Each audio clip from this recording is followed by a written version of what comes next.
ये तो आपको मालूम होगा कि जब अफसार आलम को गोली मारने वाला गिरफ्तार हुआ तो अफसार आलम ने थाने में इससे पूछा, क्या तुम मुझे जानते हो? मुजरिम बोला, नहीं। पूछा, गोली क्यों मारी? बोला, पैसे के लिए। अफसार आलम ने पूछा, कितने पैसे मिले? गोली चलाने वाले ने कहा, 2.5 लाख। अफसार आलम ने पूछा, पैसों का क्या किया? बोला, करियाने और सब्जी वाले का कर्ज उतारा, बच्चों की फीस दी, फसल की काश्त के लिए हल और बीज का बंदोबस्त किया। क्या इस खेल के पीछे असल किरदारों को आप जानते हैं? देखिए, मंसूबा जिन्होंने भी बनाया था उन्होंने इसमें बड़ी महारत दिखाई है और बड़े ही फिल्मी अंदाज से मंसूबा बनाया गया। हुआ ये था कि मैं बहुत ज़्यादा घर से नहीं निकलता था, तो वो मेरी निगरानी कई महीनों से कर रहे थे मुसलसल घर के बाहर। तो जब मैं बाहर नहीं निकला तो उनको पाकिस्तान से इंस्ट्रक्शंस गई हैं। अब ये देखें ना, ये चीज़ें मैं क्यों बार बार ये बात कर रहा हूँ कि उसका मास्टरमाइंड यहाँ पे है। उन्हें पाकिस्तान से इंस्ट्रक्शंस गई हैं कि अफसार को घर से बाहर निकालने का तरीका ये है कि असद तूर भी जो ऐसी ही बातें करता है आप उसकी रेकी करें। उन्होंने असद तूर के घर का एड्रेस बताया और साथ ये बताया कि वो यहाँ से करीब ही रहता है अफसार के घर से। तो वहाँ जाके उन्होंने रेकी की और वहाँ से उन्होंने ये कहा कि आप पहले असद तूर पे जब हमला करेंगे तो असद तूर यहाँ हॉस्पिटल जाएगा, तो अफसार उसको देखने के लिए घर से बाहर निकलेगा, क्योंकि अफसार का जहन वो समझ रहे थे। तो या घर जाएगा उसके या उसके हॉस्पिटल जाएगा, जैसे ही वो घर से निकले आप उस पर हमला करते हैं। ये प्लान था।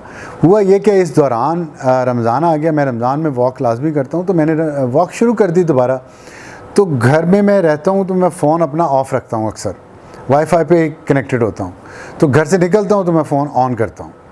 तो जब मैंने वॉक के लिए पार्क जाना शुरू किया तो मैंने फ़ोन ऑन करना शुरू कर दिया। वो जब मैंने सिम ऑन की तो सिम ज़ाहिर है मेरी लोकेशन तो बताएगी ना कि मेरी लोकेशन क्या है। तो वो मेरी फ़ोन की सिम की लोकेशन कौन लोकेट कर सकता है, कौन मॉनिटर कर सकता है? उन्होंने मॉनिटर जिसने भी की है, उन्होंने इनको ये इतला दी है कि आप असद तूर की तरफ रुक जाएं, अफसार अब वॉक करना शुरू हो गया है, आप फ़लाँ पार्क में जाके बैठ जाएं, वो वहाँ वॉक करने आएगा।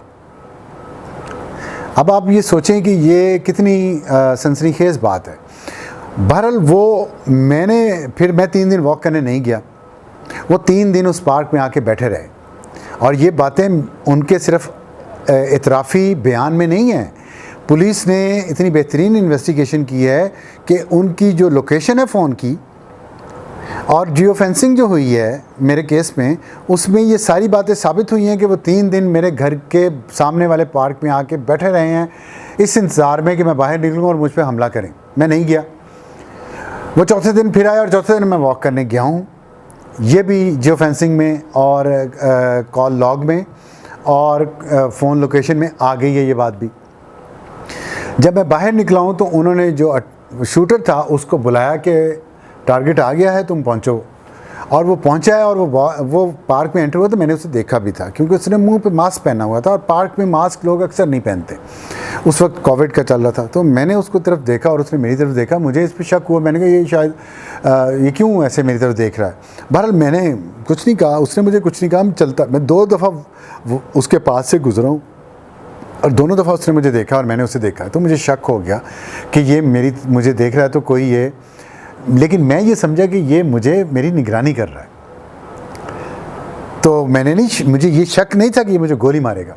तो मैं अपनी वॉक करता रहा उसी तरह। मैं तीसरे चक्कर में उसके पास से गुजरा तो उसने मुझे गोली मार दिया। बाद के वाक़या से पता चला है कि तीसरे चक्कर और दूसरे चक्कर के दरमियान में वो जो लोकल हैंडलर है हमाद, उससे मिला है। जो CCTV फुटेज में आई है बात, जो सब लोगों ने देखा भी होगा, TV पे भी चली है, पुलिस के पास भी है, कि वो हाथ मिला रहा है काले कपड़े वाले बंदे से। वो काले कपड़ों वाला जो बंदा है वो हमाद है। वो फ़ौज से 2 साल वो उसने फ़ौज में काम किया, फिर उसका कोर्ट मार्शल हुआ और उसे निकाल दिया गया।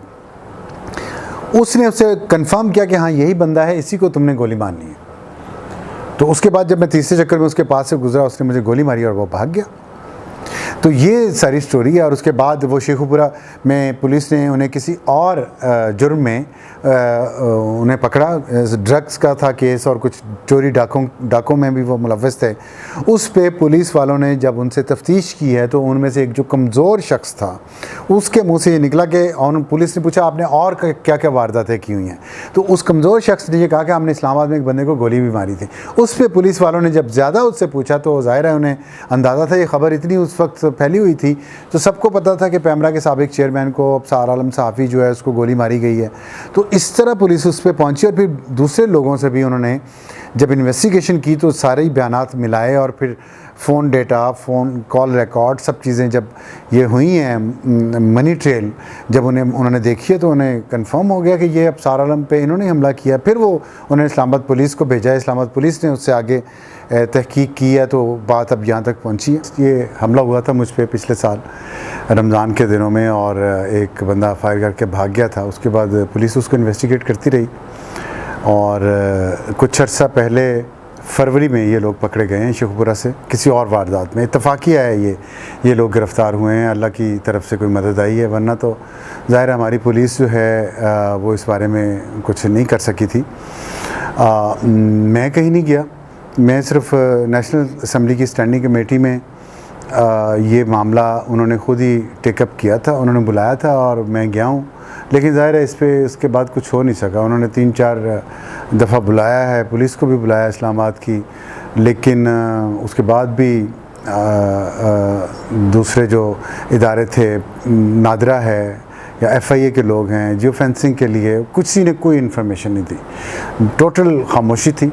और सुप्रीम कोर्ट ने एक लिया हुआ था सुमोटो जर्नलिस्टों पे हमले के हवाले से, उस पर भी कोई उन्होंने फ़ाइनल बात नहीं की, ना कोई फ़ैसला आया। अभी मेरा ख्याल वो पेंडिंग केस है, बहुत सारे पेंडिंग केसेस की तरह। तो ये इत्तफाकन जो पकड़े गए हैं, इसके बाद शेखपुरा पुलिस ने मुझसे एक दफ़ा रब्ता किया, लेकिन मैंने समझा कि शायद ये मजाक कर रहे हैं। तो उसके कुछ अरसे बाद इस्लामाबाद पुलिस ने मुझसे जब रब्ता किया, फिर मैंने इसे संजीदगी से लिया और फिर हम कुछ लोग जर्नलिस्ट भी थे उसमें, उनसे मिलवाया तमाम जो मुजरिम हैं, क्योंकि अब मुजरिम मैं इसलिए कह रहा हूँ कि उन्होंने करार जुर्म कर लिया है। तो 6 लोग पकड़े थे इस्लामाबाद पुलिस ने, और शेखपुरा पुलिस ने बहुत अच्छी इस पर इन्वेस्टिगेशन की। ख़ास तौर पे वहाँ पे एक इंस्पेक्टर सलीम नियाज़ हैं, उन्होंने बहुत इस पे काम किया और बहुत प्रोफेशनल तरीके से उन्होंने इस केस को हैंडल किया। उसके बाद यहाँ इस्लामाबाद पुलिस के पास आ गया, तो यहाँ SHO हैं शालीमार थाने के सलमान शाह साहब, उन्होंने भी बड़ा अच्छा काम किया इस पर। फिर IG पुलिस नए आए हैं अकबर साहब, उन्होंने भी इस पर मेरा ख़्याल है कि कोई ना कोई इंस्ट्रक्शन दी होंगी। तो ये जो अभी कुछ 2-3 महीनों में 3 महीने मैं समझता हूँ कि इस्लामाबाद पुलिस ने इस पे काम किया है। तो अब ये स्टेज यहाँ तक आ गई है कि उन सब ने इतराफ़ जुर्म किया है और वो केस पे अभी मज़ीद इन्वेस्टिगेशन हो रही है। इशू ये है कि जो लोकल हैंडल यहाँ का है, वो उसका नाम है हम्माद, और वो एक जर्मनी में रहने वाला शख्स है जैन, वो उसको हैंडल कर रहा था। और साथ उसका मददगार था शाहनवाज़, जो फ्रांस में है, पहले इटली में था, उससे पहले स्लोवेनिया में था, उससे पहले यूनान में था। मतलब एक अजीब और गरीब किस्म का ये इलीगल एक्टिविटीज़ में ये लोग वहाँ इन्वॉल्व हैं और पाकिस्तान को भी ज़ाहिर बदनाम कर रहे हैं। लेकिन असल इशू ये है कि जो लोकल हैंडलर है और फिर उसका जो फ़ॉरेन हैंडलर है, जो फ़ॉरेन हैंडलर जैन है, जो जर्मनी में छुपा हुआ है, और जर्मनी में वो कानूनी तौर पर रह रहा है, या तो उसके पास वहाँ की शरीयत है या उसके पास परमानेंट रेजिडेंस है। इस पे पुलिस तफ्तीश कर रही है कि वो क्या है। लेकिन इशू ये है कि ये हैंडलर हैं सारे, जो जैन है उसको यहाँ से हमारे बारे में इंस्ट्रक्शंस गई हैं। उसका सबूत ये है, बगैर सबूत की बात नहीं करूँगा, ना किसी पे इल्ज़ाम लगाऊँगा, कि जैन को मेरे घर का एड्रेस, असद तूर के घर का एड्रेस, मेरी तस्वीरें, असद तूर की तस्वीरें, वो यहाँ से वहाँ गई हैं। तो यहाँ वो कौन था जिसने ये सब कुछ किया, जिसने ये सब कुछ भिजवाया है? ये एक बड़ा आम सवाल है। और इसमें मैं समझता हूँ कि ये खाली ये नहीं है कि मुझ पे हमला करने वाले पकड़े गए हैं, इसमें असल कामयाबी ये है कि एक पूरा नेटवर्क जो है वो बेनकाब हुआ है। वो नेटवर्क जो एक सिस्टमेटिक तरीके से, एक ऑर्गेनाइज तरीके से सहाफ़ियों के ऊपर हमलों में मुलव्वस है पाकिस्तान में, और इस वजह से उन्होंने जो वहाँ पे दूसरे मुल्कों में बैठ के वहाँ पनाह लेके वो ये सारे काम कर रहे हैं। तो ये जर्मनी और फ्रांस और इटली को भी सोचना चाहिए कि वो पाकिस्तान पे उंगलियां उठाते हैं कि पाकिस्तान दहशतगर्दों की मदद कर रहा है और यहाँ पे सेफ़ हेवन्स हैं। तो मैं तो कहूँगा कि जर्मनी, फ्रांस और इटली में सेफ़ हेवन्स हैं उन लोगों के लिए जो प्रेडिटर्स ऑफ प्रेस फ्रीडम है पाकिस्तान में, और जो पाकिस्तानी प्रेडेटर्स और प्रेस फ्रीडम हैं उनसे हिदायत लेके जर्मनी, फ्रांस और इटली के शहरी पाकिस्तानी सहाफ़ियों पर हमलों के ऑर्डर्स देते हैं और कई सालों से ये काम कर रहे हैं और कम से कम कई महीनों में 1 साल 3 महीने तो हमारे केस को हो गए हैं ना। उससे पहले उन्होंने क्या किया, उसके बाद क्या किया है, इसका तो किसी को नहीं पता।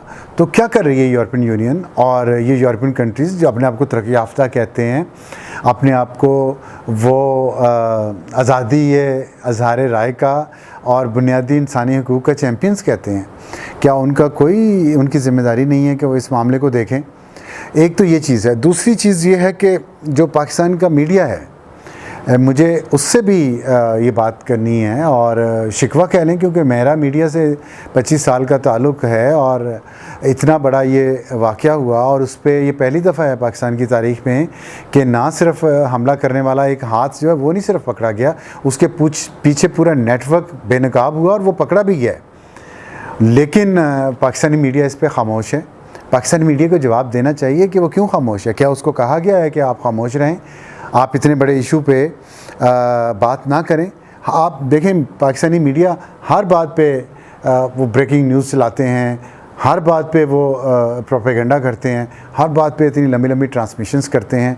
उनके एंकर्स जो हैं वो 2-2, 4-4, 6-6 घंटे के प्रोग्राम्स करते हैं।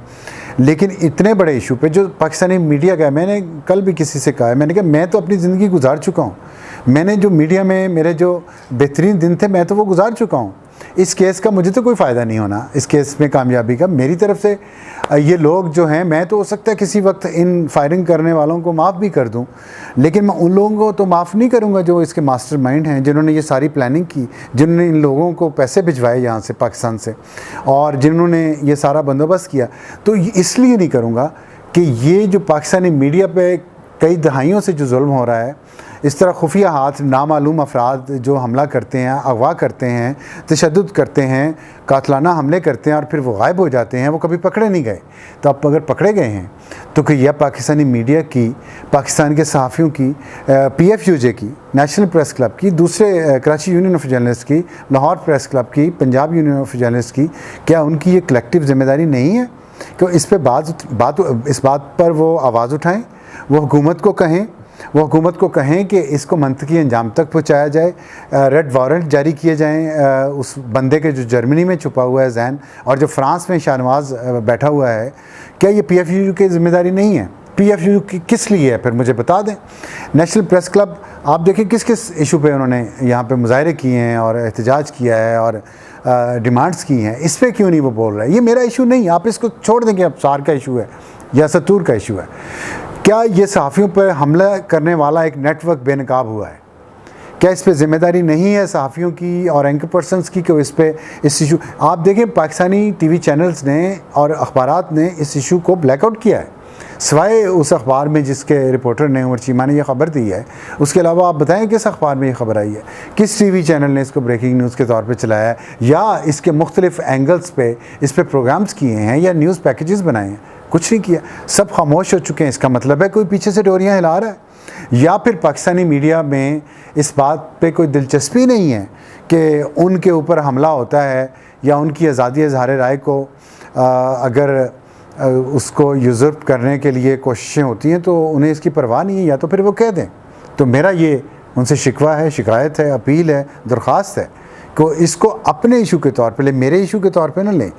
आज अगर असल मुजरिम और असल मास्टरमाइंड पकड़ा जाता है और बेनकाब होता है तो आने वाला वक्त नई जनरेशन के लिए, नई जनरेशन के सहाफ़ियों के लिए, मेरे से जूनियर सहाफ़ियों के लिए ये उनकी ज़िंदगियां आसान करेगा। इस तरह सोचना चाहिए पाकिस्तानी मीडिया को। और तीसरी बात अदालतों की है। पाकिस्तानी अदालती निज़ाम को ये चाहिए कि इसको एक इंसाफ के तकाज़े पूरे करे। जो 6 मुजरिम पाकिस्तान में पकड़े गए उनमें से 4 की ज़मानतें हो चुकी हैं और यूं करके ज़मानतें हुई हैं। एक दिन उनकी दरख्वास्त लगी है, अगले दिन सुनी गई है और ज़मानतें दे दी गई। ना मुझे कोई नोटिस मिला, ना मुझे किसी ने इन्फॉर्म किया कि मैं ख़ुद पेश हो जाऊं या वकील को हायर कर लूं। और जो 2 रह गए थे उन्होंने भी ज़मानत की अपील की तो मुझे पता चल गया और मैंने वकील किया और जाके कंटेस्ट किया तो उनकी ज़मानत डिसमिस हुई। तो उन्होंने अगले दिन उन्होंने अपील कर दी एडिशनल सेशन जज साहब के तरफ, और वहाँ से वो उसी वक्त अपील लग भी गई सुनने के लिए। अगले दिन सुबह 7:30 बजे मुझे कोई इत्तला नहीं मिली, मुझे कोई नोटिस नहीं मिला, मुझे रिटन डिसीजन भी नहीं मिला सिविल कोर्ट का जिसने उनकी अपील डिसमिस की थी, लेकिन वो अपील लग गई। मुझे किसी से पता चला, मैं वहाँ पे गया हूँ अदालत में, मैंने जज साहब से दरख्वास्त किया, और उनकी मेहरबानी है जज साहब की कि उन्होंने मेरी दरख्वास्त मानी और उन्होंने मुझे वकील हायर करने का टाइम दिया है 16 तारीख तक कि आप वकील हायर कर लें। तो देखते हैं क्या होता है। अगर ये है हमारा अदालती निज़ाम तो फिर हम बताएं, फिर हम किस पे? ये हमारा अदालती निज़ाम है, ये हमारे सहाफ़ी दोस्त हैं, ये हमारा मीडिया है, ये PFUJ है, ये नेशनल प्रेस क्लब है, और ये पाकिस्तान की हुकूमत है। और पाकिस्तान की हुकूमत का हाल देख लें, रेड वारंट क्यों नहीं जारी हुआ अभी तक? वो 3-4 महीनों से वो लोग गिरफ़्तार हैं, और उन्हें पता है कि जर्मनी में इसका मेन मुजरम बैठा हुआ है, फ्रांस में मेन मुजरम इसका बैठा हुआ है। उनके लिए रेड वारंट्स क्यों नहीं जारी कर रहे? अपनी ज़ाती और सियासी दुश्मनियों के लिए तो फ़ौरन रेड वारंट जारी हो जाते हैं। पाकिस्तान के शहरी हूँ मैं, और पाकिस्तान में सहाफ़त की है मैंने, सहाफ़त पे हमला हुआ है, तो इस पर सहाफ़ी तंजीमों को भी चाहिए कि हुकूमत पर दबाव डालें। और मैं हुकूमत से भी ये अपील करता हूँ कि वो उनके रेड वारंट जारी करें, उनको लेके आएँ, उनसे पूछें कि उनका मोटिव क्या था, क्यों उन्होंने ये यहाँ से वहाँ बैठ के उन्होंने पैसे भिजवाए हैं लोगों को यहाँ पे और लोगों पे हमले करवाए हैं।